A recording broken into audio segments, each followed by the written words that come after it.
Welcome, everybody, to Phillies Unfiltered. This is our 5th episode. Can you believe it? We are at episode number 5, which is Jim's and my favorite number. In We're case doing this thing. you don't remember that we mentioned that, I think, in the first episode. We both like number 5. How you doing, Jim? How's it going? Doing all right. It's a little windy here today. Here, Uh, so, too. yeah, Yeah. so I'm hoping the power stays well lit. Uh, um, Spring training is rolling along. We're getting really, really, really close. I'm getting more anxious as we go. How about Me, yourself? me too. Same thing. It's windy here like it is there. Hoping the power doesn't go. I think we're experiencing all the same sentiments right now. So, yeah. So it's there's we have a few things to talk about today. But I wanted to ask you something at the outset that's not really Phillies related, but it is All definitely right. baseball related. Um, the Yankees changed their long-standing grooming policy, I guess you would call it, where I think in the 70s when Steinbrenner bought the team, I want to say it was the 70s, he instituted a policy where the players had to be clean shaven, clean cut haircuts and no facial hair. And recently that was lifted, I think a month ago or something like that. So I guess my question, what do you think about that? I mean, Well, clearly, everybody can see us now. We're bearded individuals. we are. Uh, I think that policy was extremely outdated. I couldn't stand it. Like, hey, I don't mind. Like, hey, you have a strict keep it clean kind of grooming policy. They're allowing the beards now. They're as long as it's well maintained. You're not going to see a Brandon Marsh, Charlie Blackmon type guy. Like with, I mean, their hairstyles, Yeah. their facial hairstyles on the team. So I hated the original policy. Now that it's a little bit more up to date, it's I'm okay with it now. At least they can go outside of the norm for them. Right. Yeah, I think. I mean, I agree. I think for a while it was a lot more, at least in like the business world, in the '90s and the early 2000s. It was pretty common for guys to be clean shaven in like the business world. And I mean, there were exceptions, but now it's the opposite. I'm finding that most guys that I work, I interact with in the professional setting have some, whether it's like a light stubble or a full beard. I mean, I work with a few different guys. Every guy I work with has a beard except one, and I think there's like six guys that I work with, and then so it's very common now Yeah, in the professional setting, and obviously sports is not the same professional setting that we're talking about as what you and I work in probably, but right. I agree though. I think it is outdated, and I think it's yeah, yes, you're a team and you want everybody to kind of have the same, maybe be uniform in a certain way, but you have Mhm. an actual uniform for that. I think Right. a guy's facial hair is a way for him to express sort of his personality a little bit, Mhm. and I think it was just really odd that they kept it as long as they did. I think from what I read when Steinbrenner bought the team, it was because they had not been playing well, and he really brought them up and led them to a lot of championships with his Yeah. with his money, but Right, but you can buy championships as we've well seen sure. across the I league. mean, we see what the Dodgers are Mm, trying to do yeah. here, and have done. So, anyway, I just thought that was interesting. We hadn't discussed it yet. Actually, I don't think we discussed it I don't think so. No, personally. it's the first time. Yeah. So, and knowing that, yes, we both have beards, I was curious to hear what your thoughts Yeah, would be. I hated it. Okay. Well, then there you go. So both not we weren't both of us were not fans of it. We're both Mhm. fans of it being lifted. Yeah. And I think the one person right now who is probably the most angry is Johnny Damon, because Yeah, right. when Caveman. when he signed with them, he had to cut so much hair and shave, and it was just such a weird thing to see Yeah, I think after years with with Oakland and Oakland then and with Boston. Sox. Yeah. Certainly, yes, it was a caveman look, and it was just so weird to see him You, present that way. you think of like Matt Carpenter, he had that big beard and then it was just a little tiny mustache and then Roughneck Odor. He had a big old beard Oh too yeah, before he was with the Yanks too. yeah, yeah, So we'll see. yeah. It's I not guess. going to change the way they play. They're still going to be, as far as we know, a good team. That just lost Garrett Cole for the season. But Yeah, that's a that, good point. I hadn't that thought of that, but I think that's more of an issue than their facial hair policy. yeah, So that is a much bigger issue because who's their starters? Like who's their big guys? What Gil, whatever his name is, and what else you got?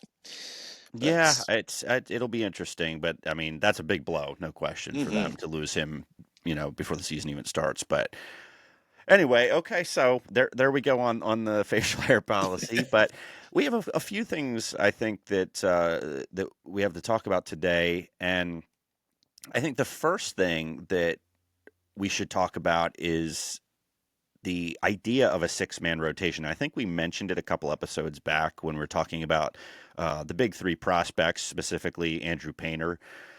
Very briefly, we talked about it. We didn't get real in depth, but I think here it makes sense to do that because it has been mentioned a few times in the last couple of weeks as a possibility as we get further into the season because Dombrowski and Thompson seem pretty set on having yeah, Painter up in the major leagues by the middle of the season at the latest. So, and it doesn't matter what's going on with the rest of the rotation. They want him, getting some innings. They want him getting major league experience. And I agree with that approach, by he the way, should. Yeah, 100%. You drafted him.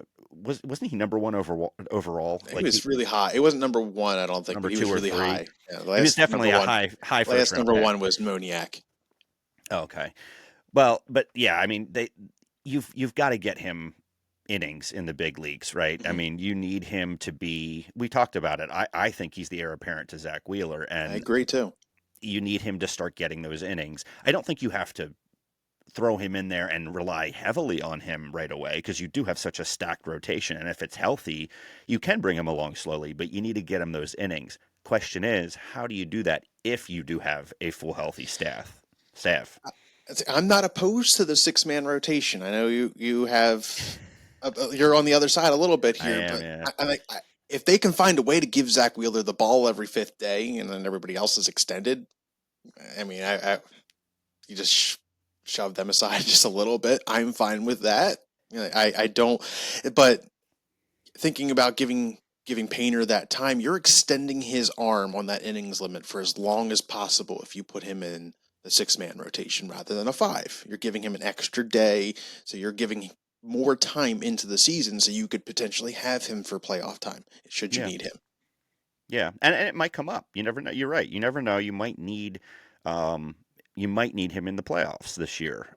We certainly beyond this year expect to see him in postseason. You Hope know, so. but yeah, you're right. I'm not a fan of the six-man rotation. Wheeler should not be relegated in any regard. He has got to have the ball every fifth day, and I think I mean, Nola eats a lot of innings. I get that, Yes. he doesn't he does hit a wall in that either he starts off slow where the first inning he gets rocked sometimes, or he's cruising along, maybe not even giving up a hit until the fourth or fifth Yeah. inning, and then he gets rocked. But it's not always that way, but sometimes it does go that way. Wheeler, if he's cruising, he's a lot of times just Let going him to get go. to the seventh or eighth inning, right, and he's going to just shut it down, for the other team. But I don't love that six-man rotation because it can throw guys out of their rhythm. And I mean, Wheeler's outright said he doesn't like it. I Right. don't know what the other players' thoughts are because I don't know that they've really been asked But directly about you it. think But you think about the health of the guys like Ranger and Lizardo, it might be best for them to do this kind of thing for and those guys, not just Wheeler. Hey, Wheeler, you hate it, but we're thinking long term for our current rotation. sure, There's five other guys that might need this rest. Nola, he's a workhorse. He's going to give you close to 200 innings, if not yep, 200 innings. But Sanchez, this is another full season for him coming up. Hopefully, he's mostly healthy. Then you got Ranger and Lizardo, who have a track record of getting hurt. yeah, So and it's that's where I do think there might be a way to do this with especially with Ranger. I'm not. I mean, Lizardo right now looks healthy, but you're right. He's had injury issues. Ranger's my biggest concern when it comes to the starting rotation and injuries. mm, Frankly, yeah, and he that's where I see the opportunity to maybe do that. And I don't know how that would look. I don't know what exactly that would play out as, but it's not a it's a good problem to have. If you have a fully Too healthy many arms. rotation and you have to figure it out, it's a good problem to have. Obviously, it may be moot by the time Painter comes up because we one Yeah. of them may be banged up and it may just make sense. Okay, Painter's going to slot in for Ranger because he's out with his back issues or something, right? If that's the case, then this whole conversation's moot. But if for whatever reason we hit a stroke of luck and everybody's healthy by midsummer, uh, you know, it's going to be a tricky situation because Yeah. you got to figure out how you navigate that without taking innings away from your So key guys. I would hope management Topper are just they're discussing this as Sure. much as possible because they know this kid is going to be something special. Right. Like he lit up the live BP. You know, he's throwing heat now. Like when he's fully stretched out and ready, look out. Yeah. Well, Painter is not going to be coming out of the bullpen. They're not going to No, do that. They want him on the mound. They want him as a starter because that's what he is. It's putting him coming him out of the bullpen is not the situation you want to put him into because it's not what he's there for, and it's not a realistic look at what he's going to be able to give you because you want him pitching out of the windup as much as possible because that's how he's going to start games, right? I right. mean, you're going to let runners on base and have to pitch out of the stretch, but he should be going into this as realistically as possible for what they anticipate his future to be, and that means he's going to start some games, Right. right? So that if you get him, if they don't do a 6-man rotation, if they go with a five, you have a guy that has plenty of experience coming out of the bullpen in Ranger. Yeah, he has And done that. he's shown he's been efficient out of the pen. He closed in the playoffs, and he can be a long man. He can be He, anything you want. He's a utility knife, right? Right. Yeah, Like, and I hadn't thought of that. That's a great point, Jim, because I hadn't thought of that. He came out of the pen when he first came up, yeah, years ago. He was, they used him as a, like you said, kind of a long man, kind of a mop up guy, and just whenever they needed him. And then he became a starter. I did not expect him to be anywhere near the level he has no, gotten to when he first came up. It was like, oh, this guy seems all right. He's not bad, but he really found his footing and did really well. I wonder though now how he would feel about doing that because it would it's a be seen as a demotion, I think, for it's a most guys, it is a contract year for Ranger.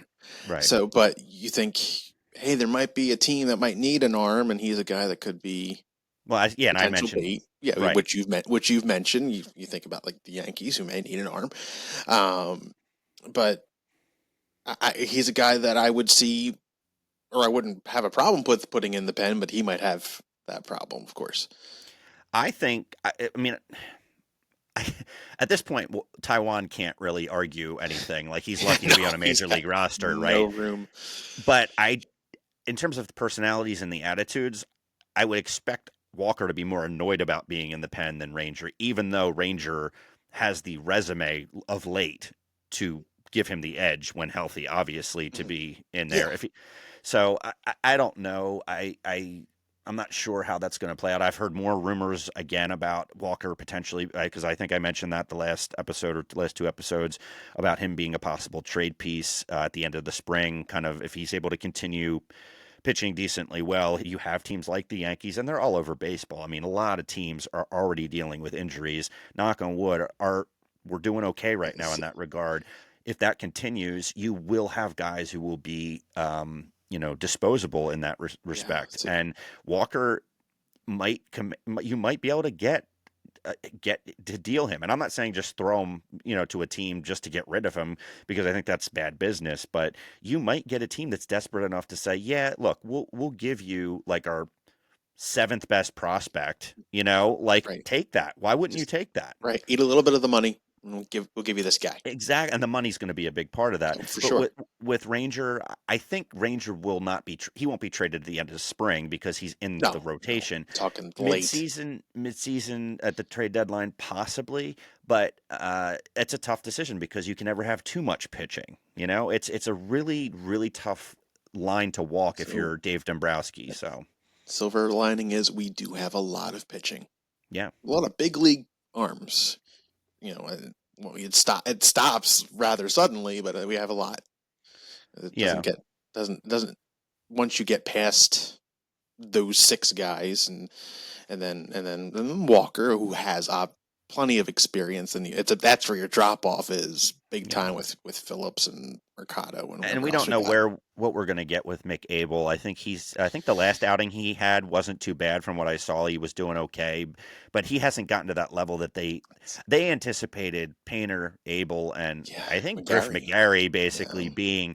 But McGarry, I'm not sure where he's at right now with everything. I But think it's a control Abel's, thing.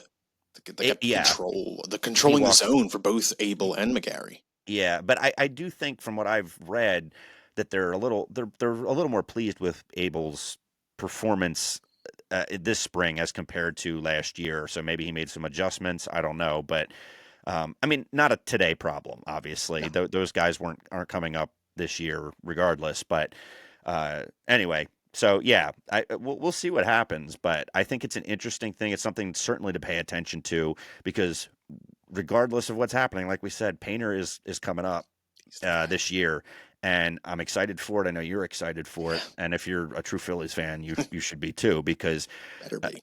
yeah, and he did mount. He was throwing live BP this week, which is great. You know, they're bringing him along slowly, which they said they were going to do. It's a smart thing to do. There's no reason to put him out there in spring training games right now. Let him build that arm strength up and that durability, all of that.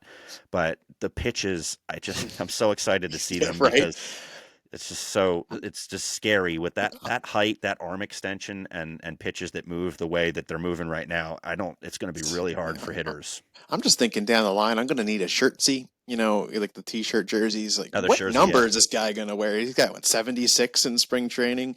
Hey, Wow, what a great Philadelphia number. that's true. But they always wear crazy high Yeah, numbers, yeah, but at when least they're his name's on his prospect. jersey.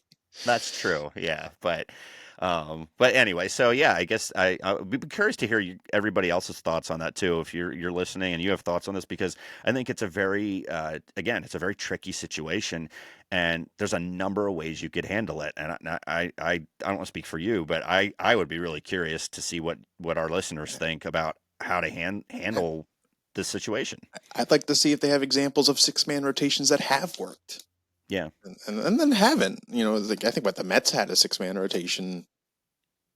Was it last year? I think they might be planning on one this year. So we'll see yeah. what they. I don't. We'll talk about the Mets maybe some other time. But yeah, Yeah, so I don't know. It'll be interesting to see, but yeah. So that's certainly something that's been that we've been tracking. Uh, the other stuff that's been going on, this was a big week for the offense, a big week. And yes, it again, was. going back to what we talked about last week, the results are rather unimportant at this point of the year in terms of the scores. But that being said, I feel I should point out it's going back, including last Sunday. Um, the Phillies have scored in the last week 69 runs to their opponent's 29 runs. It's awesome. Yeah. And again, it's spring training. There's a lot of factors at play here that can explain why this is the case, but that's really good. And it's at getting to what is important, which is the how, not the And result, the but who. how And they the get who. that. They're doing, yeah. I mean, the double digit games where guys are hitting home runs, not just guys, but the key guys. All of our key guys are swinging the bat well right now. Not one of them is struggling that I've seen. Harper's just he's hitting the ball almost every time he's up. It seems Bohm is hitting the ball with power, which is Yes. great. Stott had one the other day. My guy. Schwarber had one that I think got out of the park in less than a second. I mean, it Probably it it the was laser. he destroyed that, and it was a line drive. I didn't even know. I couldn't even tell on the replay if it actually got out because it was so low. Yeah, Cole was on the broadcast on that Yeah, day, and he was like, "Look out!" He yeah, may it he was. may have said something he shouldn't have said, but he was electrified. We'll just say that. I mean, but yeah, Trey hit one too. Now Yeah, his wasn't quite as impressive. On another day, that could have been a fly out. I mean, it went out by a lot, but it was a high towering one. I want to see Trey hit more line drives. he's more of a towering home run guy. His home runs Like, are, but again, if we're talking about how it looks, I want to see him hitting more line drives because a fly out doesn't help us. I mean, again, yes, that went out of the park, and when he hits home runs, who cares how high or low they yeah, are? right. But we are primarily not paying him to hit home runs. Like, yes, he's going to hit them, but we want him on base. We want him using his speed and getting that average up. We want that average up pushing 300, if not over it, if we can in an ideal scenario. And the way you do that generally is line drives. And Yeah, so again, I'm not trying to be nitpicky but it is spring training. If this happened in the regular season, I wouldn't care. But looking through the lens of spring training, how the ball is being hit is more important to me. So yeah. he's still finding his timing. He'll be fine. I hope, as long as we don't hit a huge lull with him, we should get a pretty solid Trey Turner at the dish this year. I think so too. I don't disagree with that. I think what I'm looking for to give me assurance of that is more of the line drives. That's Yeah, really it. I mean, I'd love to see the line drive, see him hustle doubles, and maybe some gappers for a triple. The other We'll see what the legs are at. the other guy that is killing the ball right now is Max Kepler. Yes, he is. He looks so good out there. And he looks comfortable. That's the word I would use. He looks very comfortable, and that's a hard thing to achieve when you come to a team with expectations like this. And I think he's been in the league for 10 years and he's had injury issues. Mhm. There's a lot on the line. This is a 1 year deal. It's a prove it deal for him. And he looks comfortable though. He doesn't look like he's feeling pressure. It doesn't look like he's worried about anything, which is great. I think he's going to fit in great with this group. It seems like he already is, Yeah, and yeah, he's hitting the ball well. I've seen him go the other way with it too. He's hitting lefties pretty well, which I think we talked about at the beginning. He's actually historically I think he's got like he's a a pull hitter. 260 average though against left-handed pitching, which is not bad when you consider what we've got right now with Right, like like Brandon Marsh Marsh. and Stott has not always been the best against lefties. Always certainly better than Marsh is against lefties, but yeah, Kepler has jumped out at me a lot this spring. I really like the way he's swinging the bat. He's making a lot of loud contact, and the Yes. ball is flying out of the yard for him. And he had a moonshot the other day. It's nice to see this. Is We mentioned this earlier. I'm pretty sure I mentioned it in the first episode. His swing translates to that ballpark. Oh yeah, He's going to be lifting a absolutely. lot of balls out, and 25 home runs is very realistic. Yeah, I think so too. I minimally 20. If he's healthy, there's no question he's Yeah, not. He's going to get to 20. he's But he's had good years. Or one really good year. I think it was one big 162 game span. It might have been over a course of a couple 2 years that like he matched the Aaron Judge's power numbers. Like, hey, that's pretty cool. yeah, no. And you got to remember this. I think this is something that's important to think about. He's played right field his whole career. He's going to be in Yep, left field. Is less taxing on the body, left it field is. generally, especially in Citizens Bank Park. I feel like it just seems like I don't know. It just seems like Nick is always he's running over to the foul ground a lot more. I don't know. It just seems like it requires more from the fielder than left field does. I mean, that's why Kyle Schwarber, when he's in the field, is stuck out there. I feel like is because Yeah, it's the place he can do the least amount of damage. he's literally planted there. And that's nothing against Max because I think Max is decent, a pretty solid defender. Like he's a Yeah, decent defender, but putting him in left, I think will increase the likelihood that he stays healthy. And I think if he's healthy, love he's to going see to it. hit. He's going to hit. Yeah. So, no, it's great to see how they're hitting the ball, all the big guys. It's great.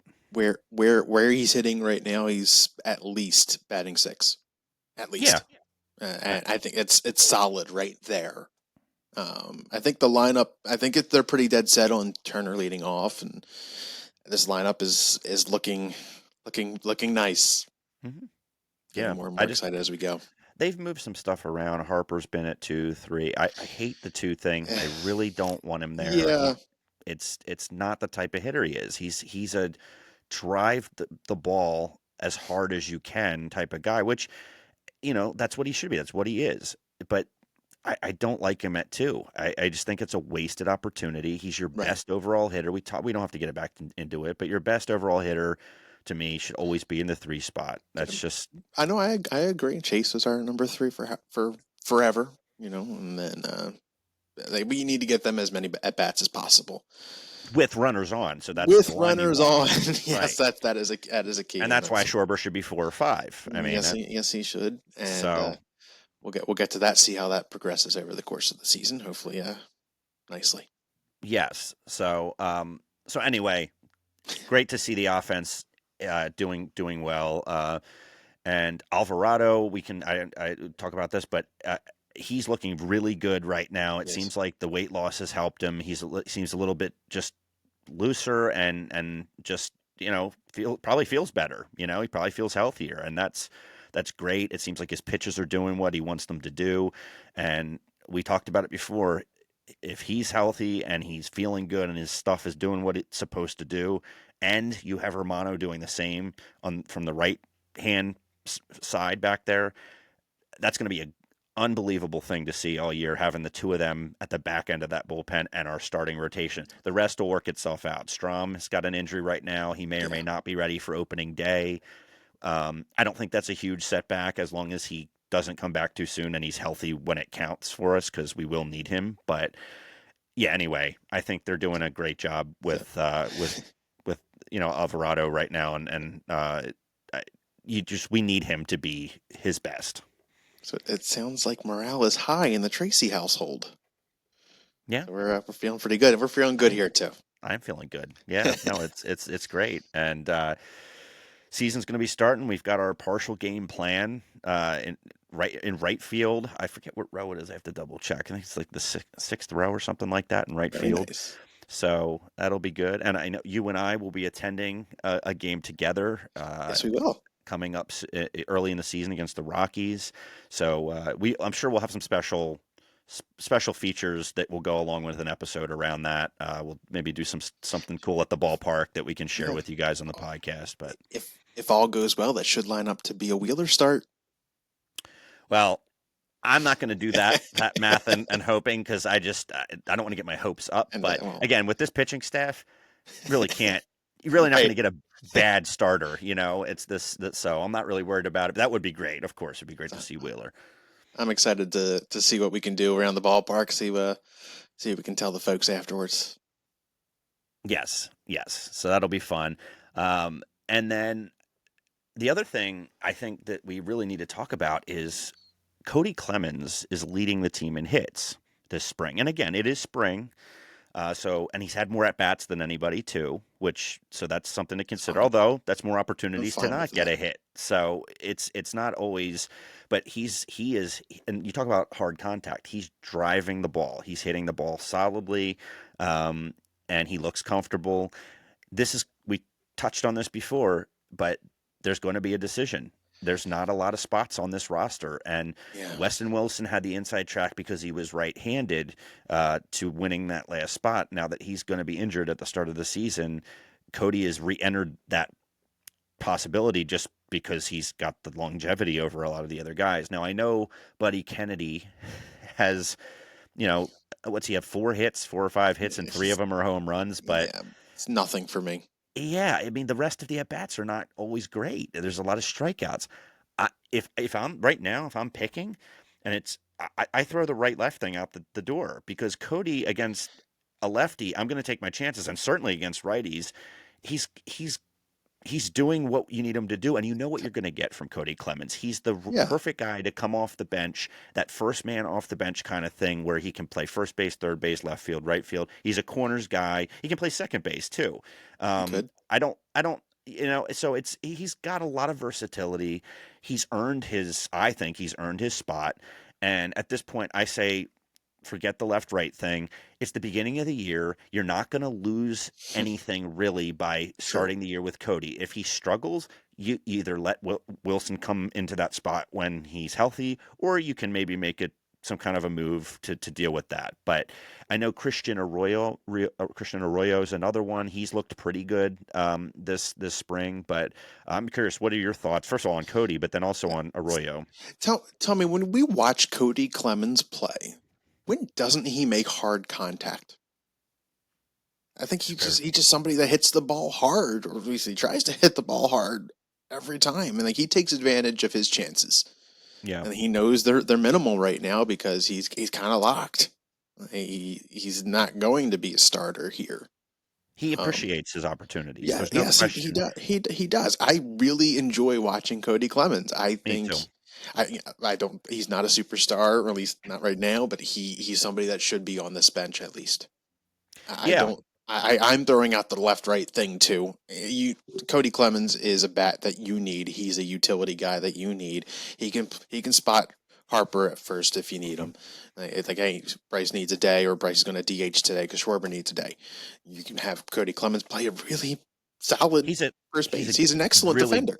really good with the glove. Really, he makes Yeah, some amazing plays, and especially at first base. I've seen. and with the bat, he's coming clutch. We've seen him get a walk off when we need it, and like He's so. gotten better each year. You know, he Yeah, has clearly put work in to improve, probably against lefties specifically, but just hitting major league pitching. That is a so, steep learning curve, and he's done well with it. So yeah, for me, it's not even at this point a question. I say you pencil Cody in, and you ride with Cody for a little bit and see how it goes. If it's not going well, you make a move. But it's a 162 game season. You're not going to lose your playoff spot by going a week or two of Kody Clemens going, 1 for 14. It's just right. not. It's not going to determine the season. So, yeah, but Buddy Kennedy is a no for me. I have, Yeah, me too. and Christian Arroyo has experience, big league experience, more than Buddy Kennedy does. I would go with him over I Buddy. would go with Arroyo as well before we go with Buddy Kennedy. Um, they're putting Kennedy out in the They're outfield. trying to teach him left field. Yeah, as kind of like they want that Kepler, substitution basically, I guess. For And the bat purpose. well, the Like, right-handed thing, yeah. But again, I think they're overthinking that I do because too. Kepler is a pretty good hitter against left-handed pitching, and I don't know that you're gaining anything by simply putting a right-handed bat in that spot, especially if it's Buddy Kennedy. I think Right. just let Kepler have his at Right. bats. And again, we'll see how the season plays out because you don't Right. know what health is going to look like, and you don't know if he's going to have that 260 average against lefties this year. But we'll see, and it should be Cody Clemens taking over that spot before Buddy Kennedy, Christian Arroyo, heck, even or Weston Wilson. I know Wilson's hurt, but Yeah. Yeah, I, and I think that's the play. To me, that's what you do. You yeah, put Cody on the roster. If he's struggling when Wilson's healthy, okay, you make that move. But the first couple of weeks, which we're talking about here, because Wilson will be, I think, back by the second or maybe third week at latest of the season. By that point, you have enough information to make a decision about whether Cody's doing enough to keep his spot, or if it's apparent. Nah, no, we need a right-handed bat. If it becomes clear, yeah. But you have Edmundo on the bench. He's a you do right-handed bat, and he's a pretty reliable. serviceable.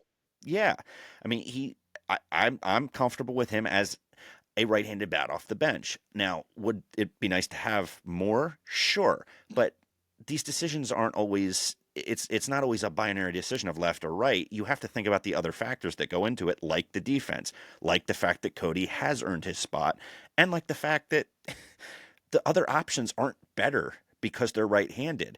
That's you have to look at the totality, and Cody's a better ball player than both of them. Yes, absolutely. He might be the best bench bat. Like Edmundo Yeah, Edmundo's good. I'm really surprised what Edmundo has given us at the plate. me too. But Cody Clemens might be the literal best option for the bench.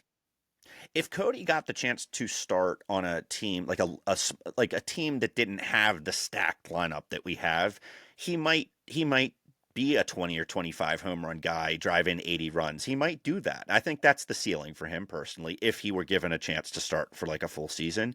But that's still not bad.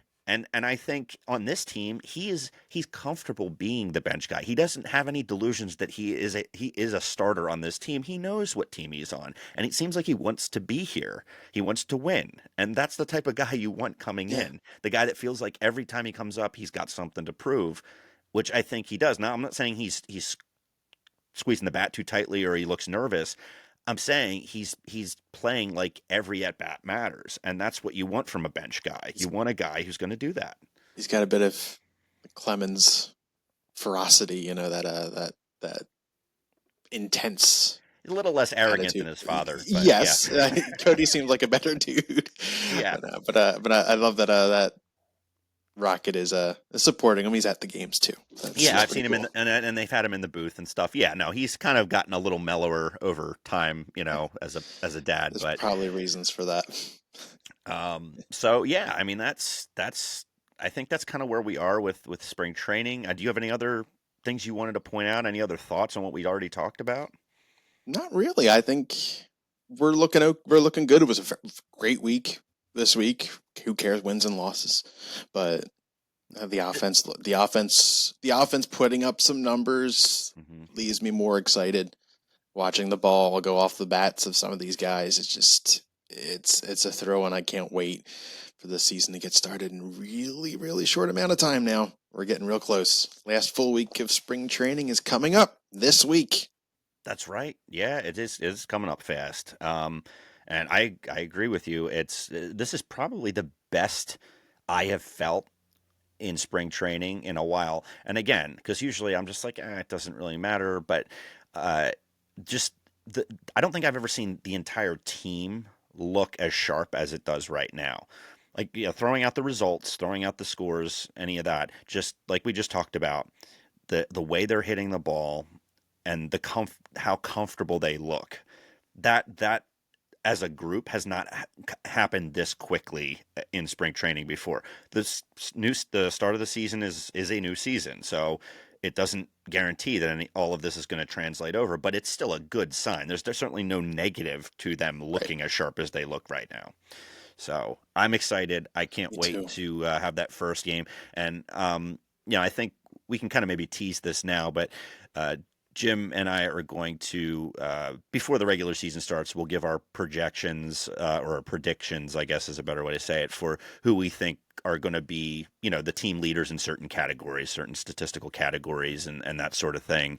And I think we're not going to talk about it, beforehand. I think we're going to I'm probably keep it from one another. I'm probably bringing it up next week, honestly. Okay, that's fine. I said So in the coming week, so I didn't we know when we you have wanted to do like it. I mean next week is the literal start of the season is just a few short days away. It's the Yeah. 27th, so I'm not gonna have much. I'm gonna be so hyped up for this new season. We're gonna be talking about is what is happening, what is going to happen, what we Yeah. expect, and where's our excitement level, and where's this team is finishing this year. Yep. I love it. So I'm ready to do that. And the reason I kind of put it out there like that is because it was your idea to do it. I mean, it makes sense, but I didn't, so that's great. I'm ready. Next week we will bring that to you guys. And like I said, I don't think Jim and I are going to share our individual predictions with one another. I think we'll probably let it happen on naturally on here and see how that plays out. See what kind of Yeah, agreements, disagreements we have on it, let's and do then that. yeah, we'll do that Yeah, because we're not gonna pre-discuss that. we text all the time about just stuff that happens in spring training or just anything that hits the news that we think is interesting or whatever. And so that some of the stuff we deliberately don't discuss so that we can have the conversation on here kind of blindly, for lack of a better term. I had So no idea you liked Ben Davis. exactly, there's a great example. But anyway, all right. Well, I guess Jim, it's It's time that for your time. favorite. It's your favorite segment. It is, isn't it? It's Guess That Philly. I'm a All little right. nervous this week. I don't know why. I thought it'd be a little. I think it might be a little bit easier. You tried to get me pretty good last week. Um, we'll see uh, about this player.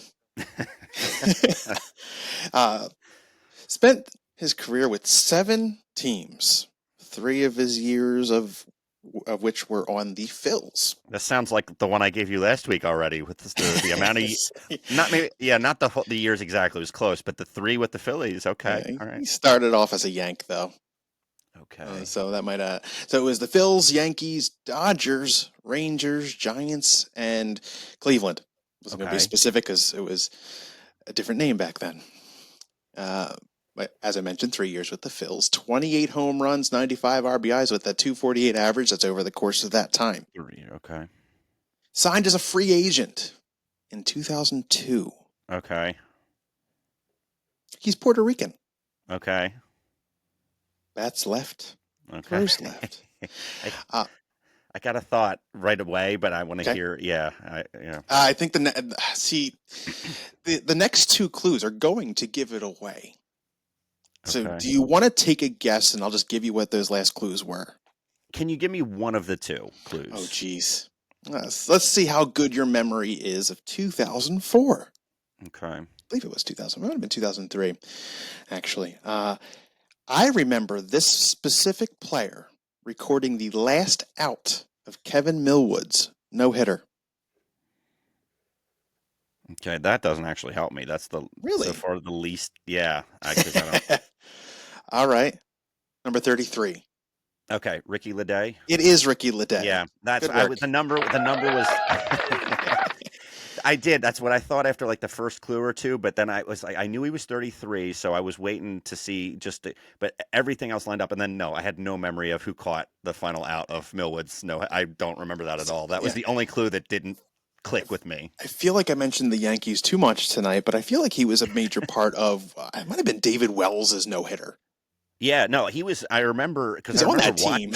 I remember watching him with the Yankees, and he was a bench kind of like a bubble guy Yeah, with he was them. all Like he right. wasn't, but he got in, he got his moments in the playoffs and stuff. And then I do remember when we signed him, but I did not know where he was from. I wasn't sure if he was American, but of like Hispanic, uh, heritage or what. I just didn't. I don't remember. I don't remember his nationality, but I didn't either. I the just thought it was an interesting the little number bit. I knew. I remembered the number, and yeah. So that was a good one though. That Not was that that good. was Yeah. yeah. That was Yes. nice. Noah has one that he wants me to do, like really Okay. bad. I think it might be a little bit too easy for you right now. It's like if we need a little need to ease it in, and like we're having a little bit of a slump for you, and I'll just throw that guy in there. Oh, We'll okay. see. We'll see. We'll see. And I'm gonna use it.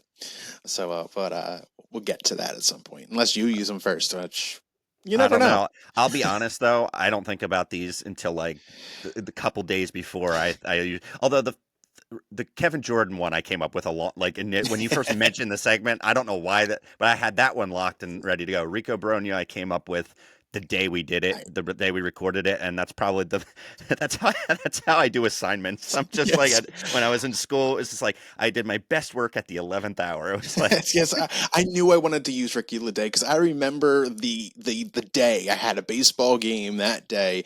Me and my best friend at the time, we drove home from I think my mom or dad brought me home, and we watched the last inning. We knew that the no hitter was going because we were listening to it on the radio, and we got to right. hear what Harry Callis called the last out. Like, that's awesome. Then Yeah. you see Jim Tomey running over to Kevin Millwood and give him a big huge hug, and you know, Jim Tomey's somebody I can never use for Guess That Philly. No. We need Um, we the, aren't going to go the, with guys that are that prominent, but Hall of Fame guy, Hall of Fame player. absolutely. So, But I think that wraps it up for us. I think Um, so. this has been a good one. I've enjoyed this discussion with you. And guest, remember to give us a follow on Facebook at Phillies Unfiltered Podcast, Instagram at Phillies Unfiltered, X/Twitter at Funfilter. That's PHUNPHILTERED. And now on YouTube at Phillies Unfiltered Podcast. That's right. Good job. So we will talk to you guys next week. We'd love to hear some feedback. If you guys have predictions and such, throw it out there on our any of these pages. We'd love to hear them, so that way maybe we can throw them in to our next discussion. But Absolutely. as always, Brent, Go Phils. go Phils. Go Phils. Bye guys.